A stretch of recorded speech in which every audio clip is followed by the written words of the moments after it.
Welcome back and thanks for joining me. I'm your host, Paul Sweeney, and today we are going to look at this idea of how we can improve our profits so that we are outperforming at least 70% of our competition. And there are three key things that I've seen business owners implement to be able to achieve profits which are in excess of 70% of their competition. And why do I say 70%? So the reason I'm saying that we can easily outperform 70% of your competition is that there are a number of things that I hear from small business owners, which indicates that they are just not trying. They are just not going to be competitive with you. And I've spoken to a lot of small, medium business owners, and some of the reasons they don't want to perform are quite, I guess, quite sad, really. And a lot of it comes down to, I guess, fear of change or fear of having to take action. And there's a lot of envy there of the people who are being successful. And the reason those people are successful is they've taken the steps and they've taken the actions, but they've taken the right actions, strategic actions to improve their profits, to improve their business. And as a result, they are the profitable businesses. They are the ones making good profits, surging ahead, and being stronger and stronger, and also delivering on the key things for why you go into business, delivering those key outcomes, good financial results, good time management, time with family, time away from your business, being able to have a business that works without you. The people who have implemented these strategies are far outperforming their competitors. So what are some of the excuses we're hearing as to why people don't want to improve their profitability or don't want to take the actions? And this is quite disturbing, really, when you have these conversations with a business owner and you can see that they're not happy with the level of profit that their business is generating. They're not happy with the level of cash flow. Yet at the same time, they're not willing to make changes in the way that they're operating the business. They're not willing to make changes in, the spending habits of their business, or the sales strategy of their business. So some of the things that we hear for why people can't move forward and don't want to implement strategies to grow their business are, and look, I've got a list of excuses, and I call them excuses because they really are excuses for why they're not performing. And so let's just have a quick look at some of these excuses that people generally offer up as to why they can't improve their business. And look, see if some of these are familiar. If you've heard yourself perhaps saying them to yourself about why you can't perform, why you can't grow your business, why you can't improve the profitability. Have you been hearing yourself say some of these excuses, making these excuses for yourself? So let's have a dive into some of these excuses as to why business owners are not improving their profitability. So the first one, I'm already doing everything possible. Okay, well, you might be doing a lot. And you might feel like you're doing everything possible, but perhaps you're doing the wrong things. Okay, you may be spending a lot of time, a lot of energy, maximizing the input into your business, but you're putting your energies into the wrong areas. That could easily be the thing. You might need to change the direction of where you're spending your time. Change the direction of your energy. Focus on those activities that are going to drive profit, not the activities you're doing at the moment. If you did an activity audit of all the things you're doing in a day, you'll find that there's a lot of unproductive activities. There's a lot of admin activities. There's a lot of activities which are just non-business related that you get caught up doing. So yes, you're doing a lot of things. You're doing everything possible, but you're not doing the best things. You're not choosing to take the best actions for your business. And that's where you need to sit back away from your business, perhaps with somebody else, somebody who's going to be objective, and have a look at, well, what can you be doing differently in your business? What should you stop doing in your business? And this is where we come to the second excuse, really, because I mentioned that you should have this critical and self-review of your business with somebody else. And the problem with that for a lot of people is they know everything about their business. They know everything about their business, everything about their industry, and it's already operating at capacity. They can't change anything because they know how to run their business for that industry, and they don't need to make any changes, and nothing you can tell them is going to change their strategy or their outlook. So they're very much they've shut themselves off to any suggestion of ways that they can improve the way that they can run their business or improve the profitability, improve the strategy. They know everything. They don't want to take advice. And that's very hard to work with. And I find that really frustrating when I do come across a client like this. Often it's a case of, well, we can't really work with you to get you better results if you're not willing to listen to advice and act on it. So it's a hard situation. Really, you can't force that person to change. That change, if that is you, you need to make that change yourself. You need to voluntarily decide that, hey, there may be some better ways. I need to listen to some advice. Here, some alternatives about how I can improve my business. Oh, I hear this one a lot, particularly at the moment, is there's no point me spending time doing activity, no point in trying to do things differently because it's not going to make a difference. We're all doomed. Okay. The government's destroying the economy. There's wars, there's conflicts. There's no hope. I'd be better off not spending my energy, not just holding on to the cash I've got, what little cash I've got left over after the last couple of years, and just trying to survive through this time. That attitude. Well, look, we are seeing people who are really struggling, but at the same time, I'm seeing people who are thriving. And they're in similar industries. The difference is this guy over here is all doom and gloom. This guy over here, he's opportunity. He's seeing opportunity. He's making changes. He's jumping in, pursuing the options, pursuing the opportunities, the new ways of doing things. And he's making a difference, or she's making a difference. Because we're seeing a lot of female entrepreneurs really kicking some goals out there, making a huge difference, being very profitable, very proactive, changing the way things are done, looking for opportunities, new ways of doing things, a new spin on a product.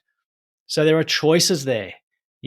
Everybody has the choice to either do nothing, which is our doom and gloom, and just say, well, there's nothing we can do about it, or to look for opportunities. And I think that is the way forward, looking for opportunities. It might be even just a small opportunity, a small step forward, building momentum, but look for the opportunities. What are the opportunities in your business?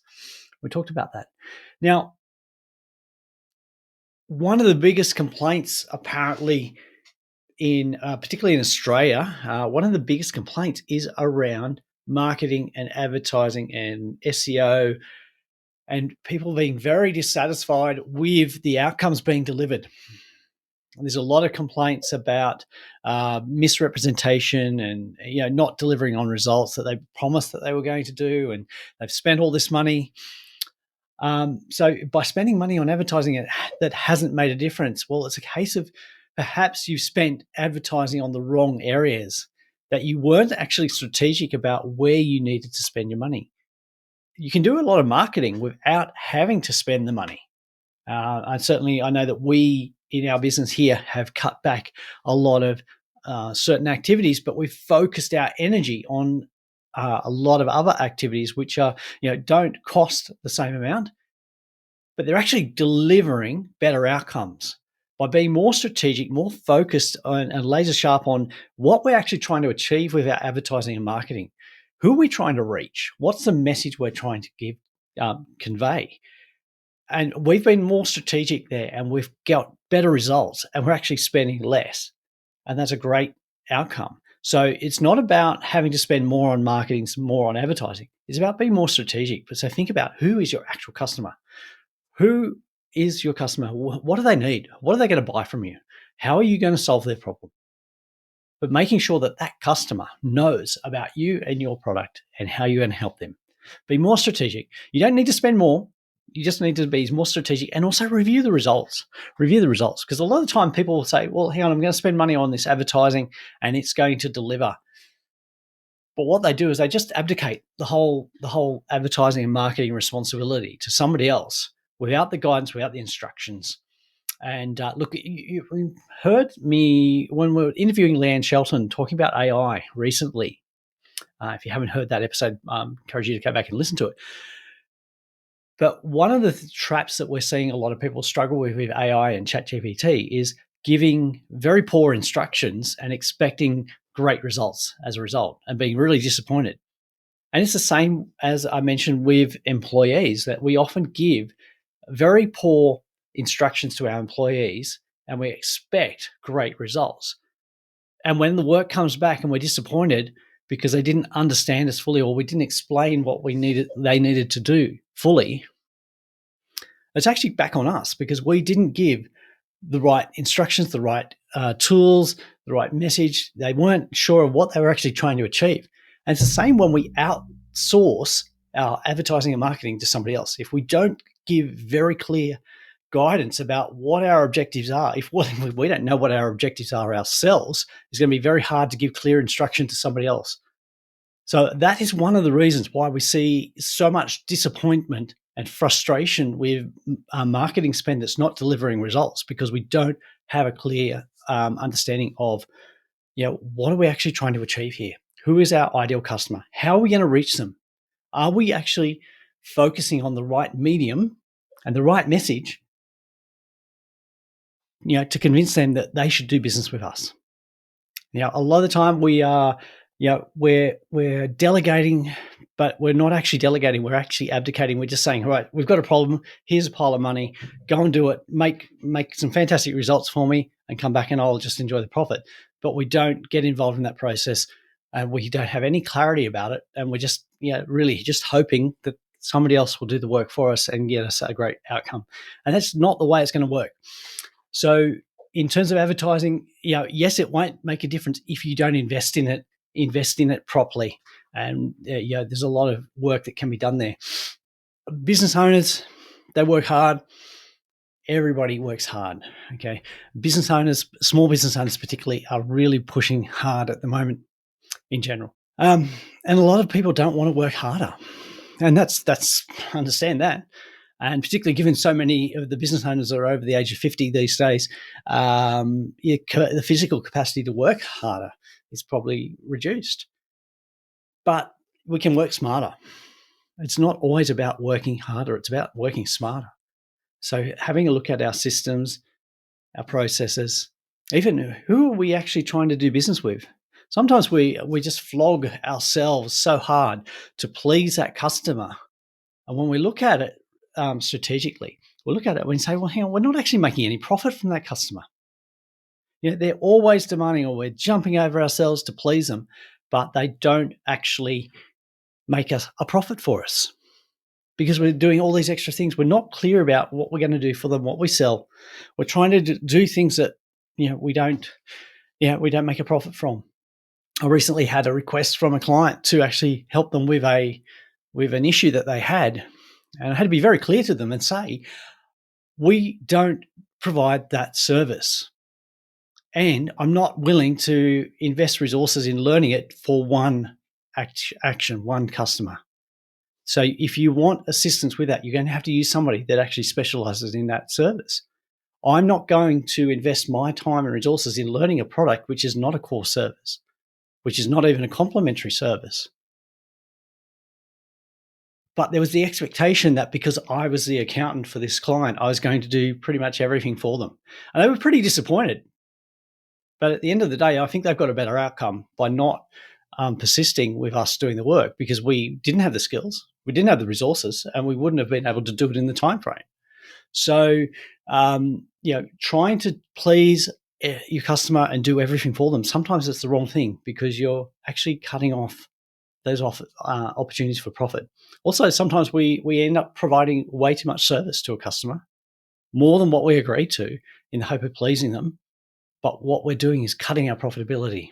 We're providing extra service, but we're not providing an extra fee. So we need to be very careful about that and working smarter in what we do and how we, price our products as well. Price our products correctly.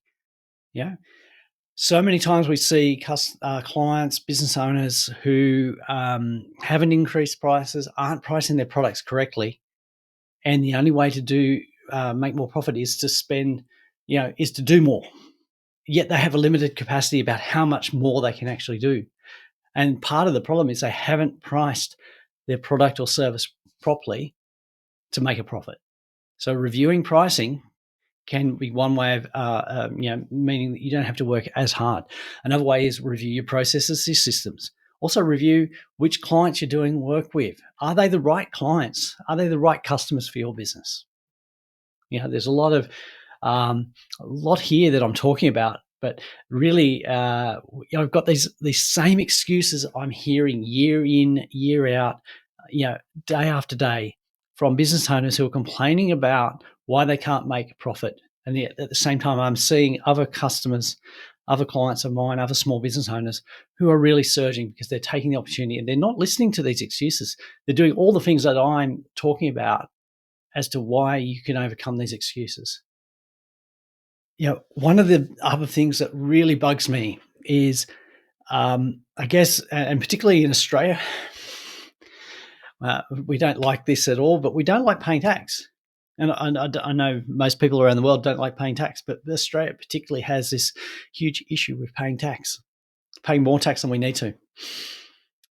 And yeah, I understand, you don't want to be paying more tax than you should, because once you pay the tax, that's a cash flow coming out of your business, but often you can't get that back.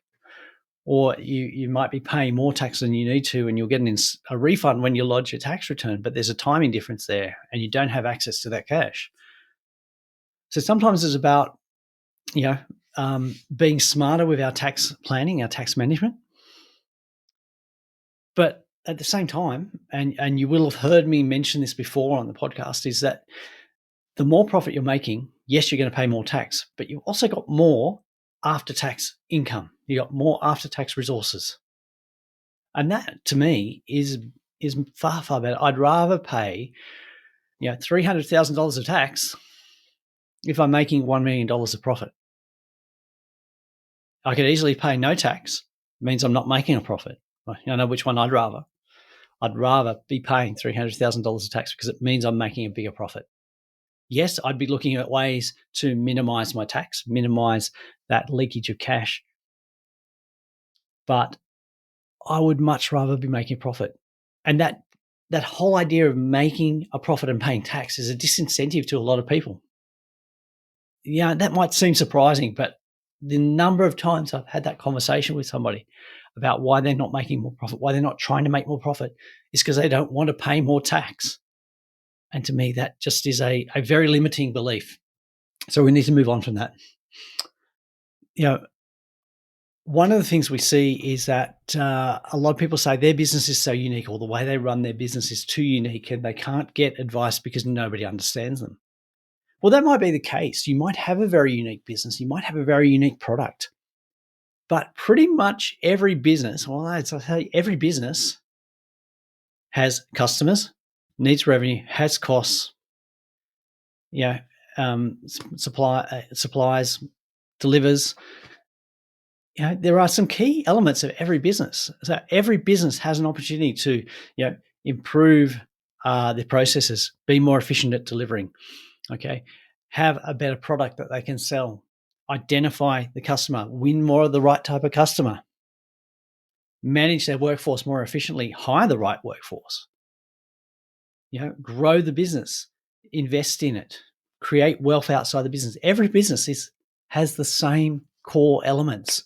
So it doesn't matter how unique your product is or how unique your service is. There are opportunities, and you should not use the fact that your business is unique or people might not understand you to shut yourself off from getting advice about how you can grow your business. So I've had a bit of a rant today, I think. I've listed so many excuses that I keep hearing from business owners. And look, I hate hearing them, because what it means is that they're closing themselves off to the opportunities.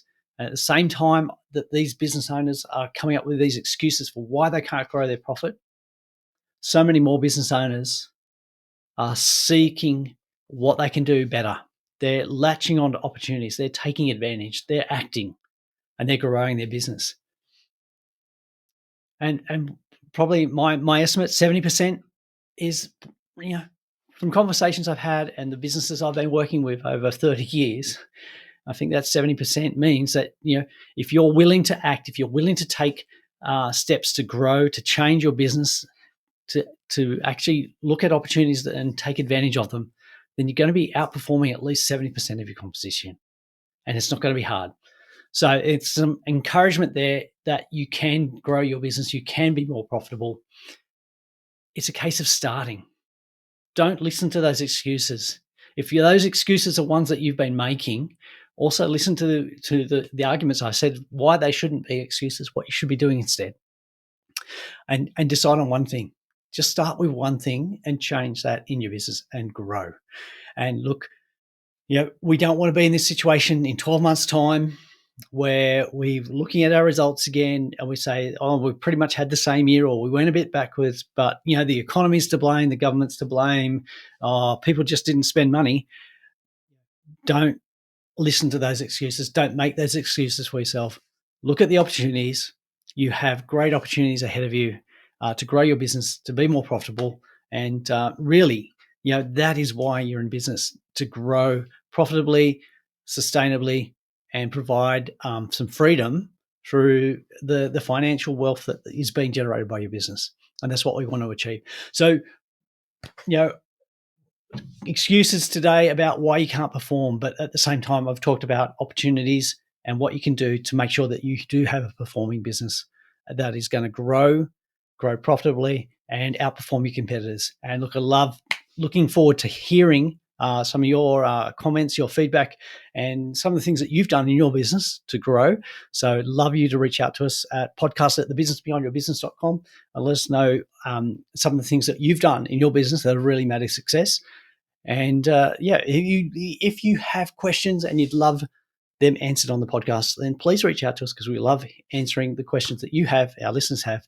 And again, as always, if you really get value out of our podcast, we'd love you to share it with some other business owners who would also get value from it. So thank you for joining us, and grow a great business.